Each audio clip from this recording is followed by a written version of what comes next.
All right, as we get started here, Madam Clerk, have you confirmed that number one, we're streaming live, and have they had enough time to disable the comment feature they were going to do? We are going live, we are live, and chat is disabled, yes. Okay. All right, we will go on the record then. This is KCR 22-21-1624, State of Idaho versus Vallow Daybell. This is the time scheduled for a hearing on a motion filed by the defense entitled "A Motion to Clarify Victim and Notice of Hearing." We're live streaming this on the court's official YouTube channel for public access due to the shortened nature of time to prepare for this hearing. And representing the state, Rob Wood and Lindsay Blake. Mr. Archibald represents the defendant who is present here, and Mr. Thomas as well. We are, as I mentioned, live streaming this and also keeping a record through the court reporter that's present. Court's received and reviewed the motion. Let me just inquire first of counsel. Mr. Archibald, are you ready to proceed and offer argument in support of the motion? Yes, Your Honor. All right, and who will be arguing on behalf of the state? Is that you, Ms. Blake? Yes, Your Honor. All right, Ms. Blake, are you ready to proceed as well? Yes. Okay. The court would note that the sentencing is scheduled for Monday in this case, and ahead of sentencing, the court's received requests through certain people to offer victim impact statements as permitted by Idaho Code Section 1953-06, the Victims' Rights Statute, as well as the Idaho Constitution, Article 1, Section 22. There's been a request to have a hearing to discuss whether or not some particular people would qualify under those provisions. And so, Mr. Archibald, I've reviewed your motion. If you'd like to argue in support of the motion at this time, you can do so. Thank you, Your Honor. As the motion indicates, a person by the name of Vicky Hoban, I don't know if I'm saying that right, but she has petitioned the court to be considered a victim as she is Tammy Daybell's aunt. I think the court initially denied that, not knowing who she was, and then reconsidered and granted it. I think the court granted it partly because we didn't know who on behalf of Tammy Daybell would speak. Now that the pre-sentence report has been received, we find that Tammy Daybell's sister, Samantha Gwilliam, has submitted a statement, and Tammy Daybell's father, Ron Douglas, has submitted a statement. In Ron Douglas's statement, he specifically says that he's writing on behalf of myself and my now deceased wife. So Tammy Daybell's mother passed away after Tammy did. And so Vicky Hoban wants to take the place of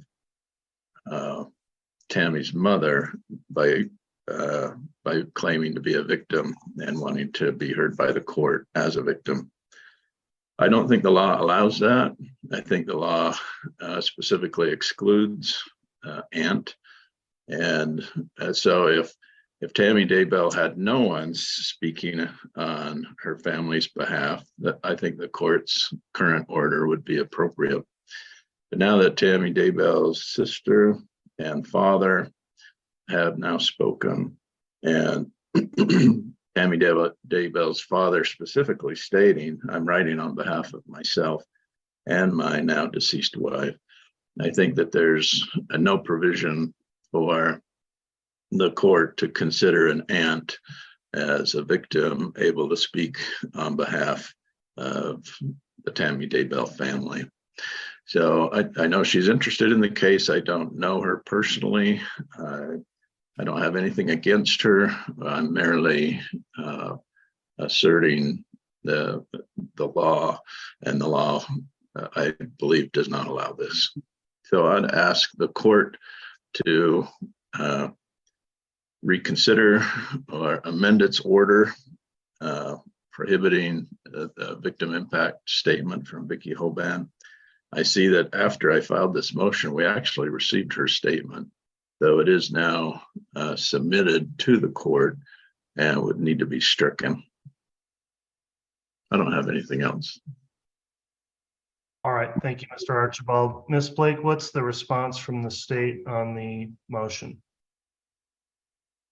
Thank you, Your Honor. The state does recognize that anytime we're dealing with victims' rights, oftentimes there are some unique issues that come up because we have a statute, we have the Constitution, but they're ever evolving and being interpreted by the higher courts.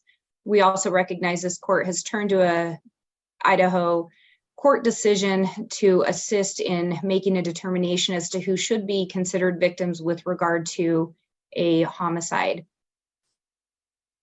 I think some of this has been a matter of first impression for the court. There are several victims that had wanted to make a victim impact statement, and I think the court went through an analysis in determining who would be able to and who wouldn't be able to. So the state recognizes that there are some individuals that would consider themselves victims that have not been allowed to make a statement. I think there are a lot of interested parties in this case, a lot of individuals that have suffered some form of harm in whatever form that may be from the acts that occurred in this case.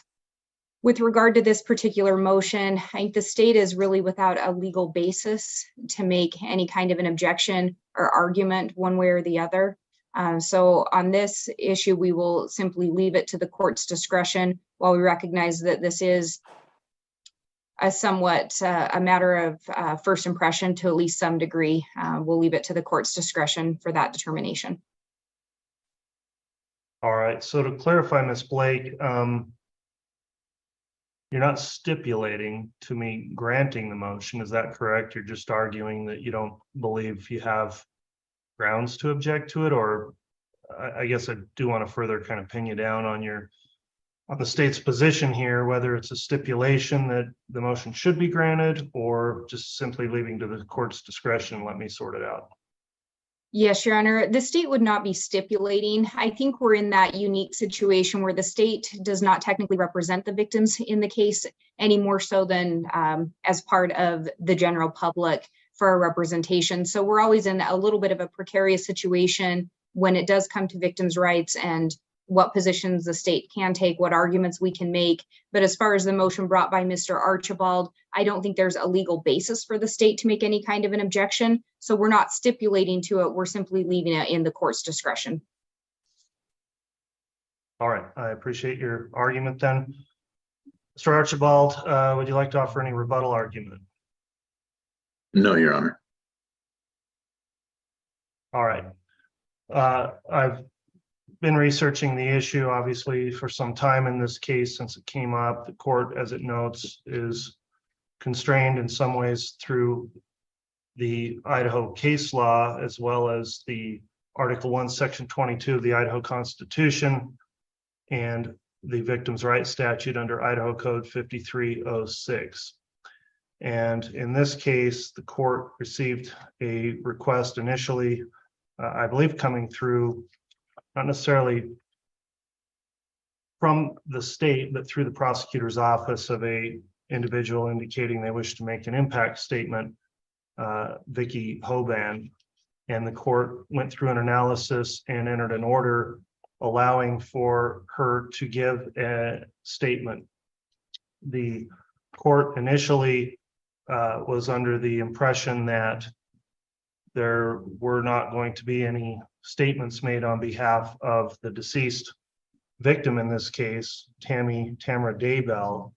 And at this point, there are apparently family members that qualify, including her sister, Samantha Williams, and her father, Ron Douglas, who will make statements.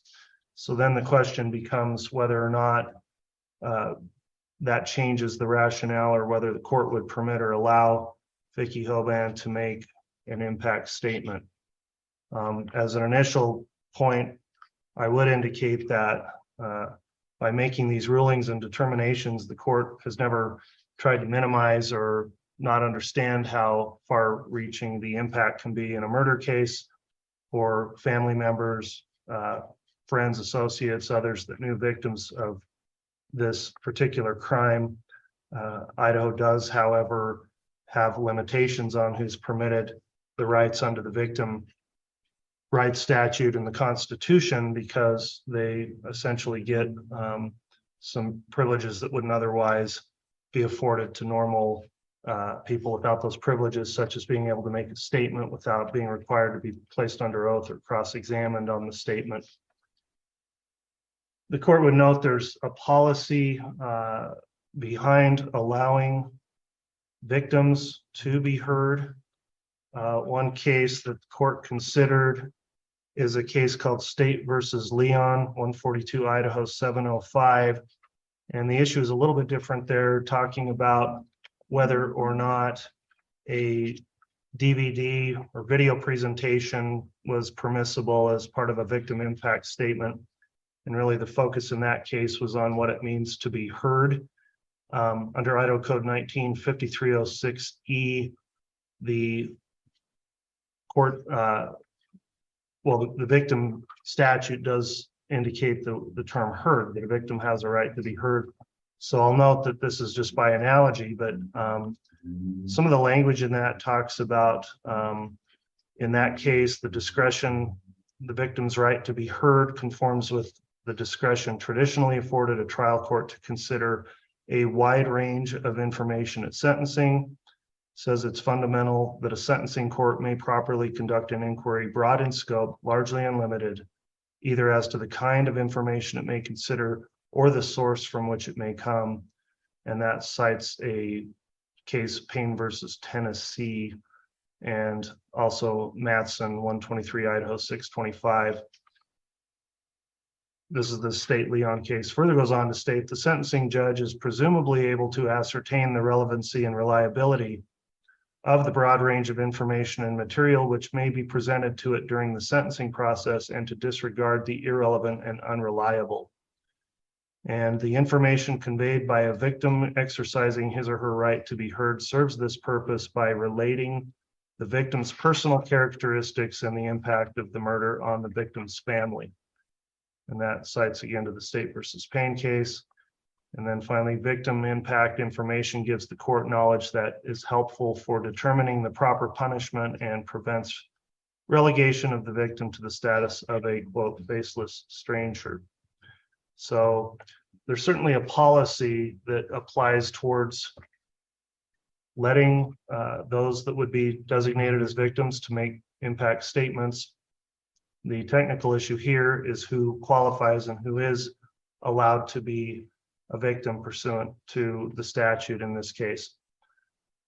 Under Idaho Code 195306E3, that indicates that the court may designate a representative from the immediate family to exercise these rights on behalf of a deceased, incapacitated, or minor victim.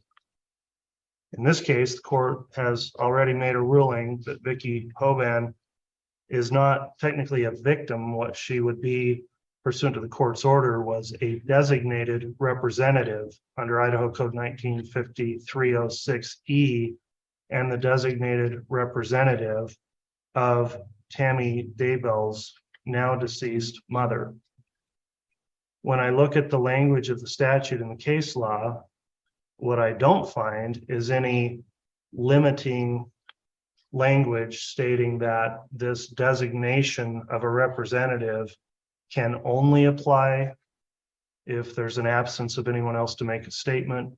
There's nothing in the statute that indicates that a designated representative has to only be appointed under certain circumstances, such as the unavailability of anyone else to make a statement. And what it does indicate is that there can only be one designated representative for an immediate family, because it is in the singular that the court may designate a representative from the immediate family.